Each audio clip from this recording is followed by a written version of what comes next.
Yo les amis, j'espère que vous allez bien. Bienvenue sur ma chaîne où je raconte des histoires de meurtres et mystères.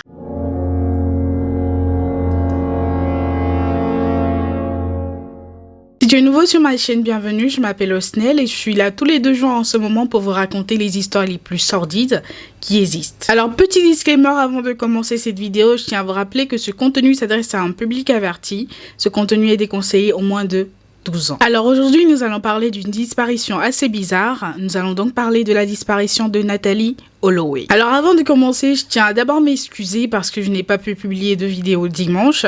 Tout simplement parce que je n'ai pas pu filmer samedi, parce que j'étais occupée à faire autre chose. Enfin, je devais aller voir des amis. Enfin, j'avais plein de trucs à faire. Donc je n'ai pas du tout pu filmer. J'avais déjà préparé les histoires. J'avais déjà fait le script, tout fait. Enfin, tout était prêt. Restait qu'à filmer et j'ai pas du tout eu le temps de filmer ni samedi ni dimanche. D'où vous n'avez pas eu de vidéo dimanche dernier. Je suis vraiment désolée. Là, je suis en train de filmer lundi. J'espère pouvoir faire le montage assez rapidement et le publier aujourd'hui même. Alors, pour en revenir à Natalie Holloway, Natalie Ann Holloway est née le 21 octobre 1986 à Clinton, dans le Mississippi. Après l'obtention de son diplôme, l'équivalent du bac ici en France, les parents de Natalie vont lui payer un voyage à Aruba. Et pendant ce voyage, Natalie était accompagnée de 124 camarades à elle, qui eux aussi venaient d'obtenir leur diplôme. Le groupe arrive à Aruba le 26 mai 2005 pour un voyage censé durer 5 jours. Le soir du 29 mai 2005, le groupe va décider d'aller dans un bar super branché, le Carlos and Charlie's. Mais avant d'y aller, ils vont passer par un casino et c'est à ce casino-là que Natalie et ses amis vont faire la connaissance de Joran van der Sloot. En compagnie de Joran, le groupe va se rendre au bar et ils vont y rester jusqu'à tard le soir. C'est ainsi qu'aux alentours de 1h30 du matin, Natalie va partir de la soirée accompagnée de Joran et de ses 2 amis, aka les frères Kalpoy. Le matin du 30 mai, le groupe s'apprête à rentrer aux États-Unis. C'est ainsi que les amis de Natalie vont se rendre compte que Natalie manquait à l'appel et ils vont se rendre compte qu'ils ne l'ont pas vue depuis 1h30 ce matin-là. La disparition de Natalie sera très vite déclarée et la police de Aruba va très vite entamer une enquête. La police va suivre le témoignage des amis de Natalie et ils vont donc aller interroger Joran. Et Joran va leur raconter qu'il aurait déposé Natalie à son hôtel vers 2h du matin et son témoignage sera corroboré par les frères Kalpoy. Pendant ce temps-là, les parents de Natalie seront prévenus et ceux-ci vont se rendre immédiatement à Aruba en jet privé. La police, quant à eux, prenait tout leur temps au cours de l'enquête, si bien que la véritable enquête sera menée par les parents de Natalie. Une fois arrivée sur l'île, la mère de Natalie va se rendre à l'hôtel où était sa fille et elle va mentionner le prénom de Joran auprès d'une hôtesse qui travaillait dans l'hôtel. Et d'une part, l'hôtesse va très vite reconnaître Joran et d'autre part, elle va raconter à la mère de Natalie que Joran était connu sur l'île pour avoir abusé sexuellement de plusieurs touristes. Pendant ce temps-là, la police va vérifier les caméras de l'hôtel où se trouvait Natalie pour essayer de corroborer l'histoire de Joran.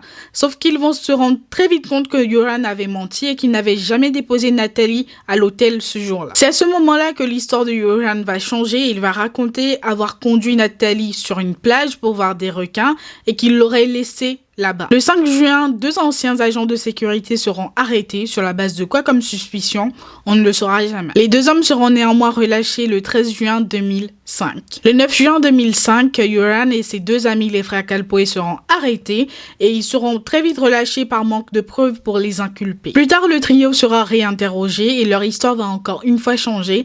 Ils vont raconter avoir conduit Natalie dans une cabane de pêcheurs ce soir-là, sauf que ce soir-là même, il y avait des pêcheurs dans leur cabane et ils vont raconter ne pas avoir vu ni Natalie ni les 3 jeunes hommes. Le 17 juin, un homme du nom de Steve Gregory Croes va se faire arrêter pour faux témoignage.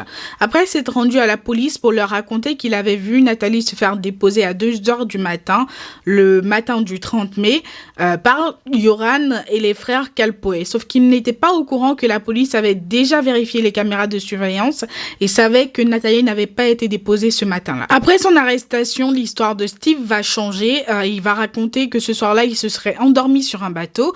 Donc, il n'y avait aucun moyen pour qu'il soit près des frères Kalpoy, ni de Natalie, ni de Joran. Donc, d'où venait sa première déclaration? Je ne sais pas. Personne ne le sait. Franchement, j'ai pas les mots. Je sais même pas quoi dire. Je sais même pas quelle excuse lui inventer. Parce que c'est trop bizarre. I don't know. Alors, le propriétaire du bateau va affirmer à la police que il n'était pas sur le bateau ce jour-là. Donc, c'est à ce moment-là que l'histoire de Steve va encore une fois changer.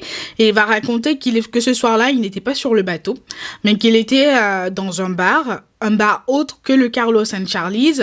Sauf que les caméras de surveillance du bar vont prouver que il était bien au Carlos and Charlie's en même temps que Nathalie, en même temps que Joran et ses amis ce soir-là. Le 22 juin, le père de Joran va se faire arrêter parce que la police le soupçonnait d'avoir aidé son fils à se débarrasser du corps de Nathalie. Le 26 juin, le père de Joran sera relâché en même temps que Steve Gregory Gross.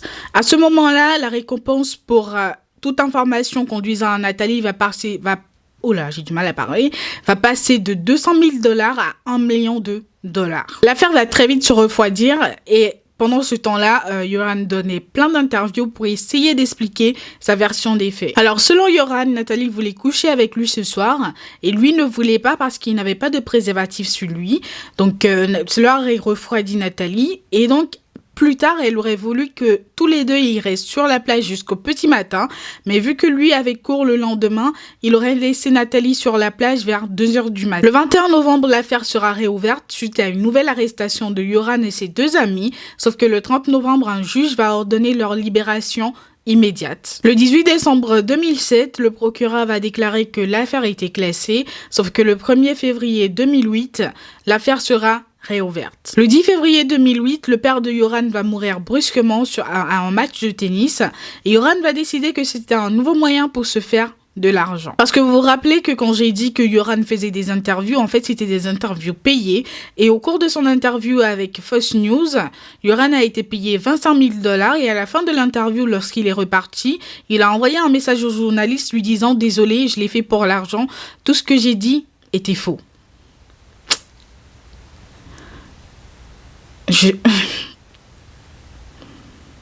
Vous sentez le silence de « je sais pas quoi dire ».